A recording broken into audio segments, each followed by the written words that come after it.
बिस्मिल्लाहिर्रहमानिर्रहीम। अस्सलामु अलैकुम वरहमतुल्लाहि वबरकातुहू। हर हाजत पूरी होने का वजीफ़ा। हर जायज़ हाजत के लिए ये वजीफ़ा कारआमद है। जो भी आपकी हाजत हो इसको ज़हन में रखते हुए नमाज फ़जर के बाद दरूद इब्राहीमी 60 मरतबा पढ़ें।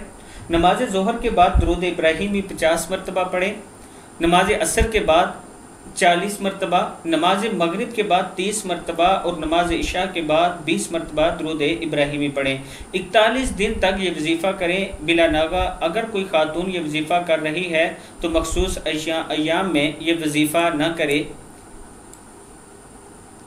और मखसूस अय्याम के बाद गिनती पूरी करे। इंशाअल्लाह कोई सी भी हाजत हो, हर जायज़ हाजत पूरी होगी।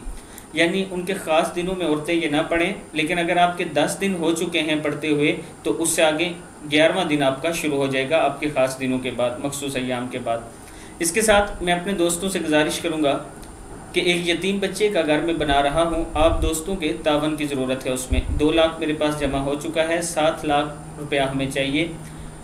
इंशाअल्लाह आपकी दी हुई रकम मेरे पास अमानत है और ठीक उसी जगह इस्तेमाल होगी जिस काम के लिए आप देते हैं। मैं बहुत सी मसाजिद भी बना रहा हूँ, 2-3 घर कंप्लीट होने वाले हैं अल्हम्दुलिल्लाह। आपके तक थोड़े दिनों में वीडियो भी पहुँच जाएगी। अब ये घर हमने शुरू करना है, आप दोस्तों ने इसमें तावन करना है। अस्सलामु अलैकुम वरहमतुल्लाहि वबरकातुहू।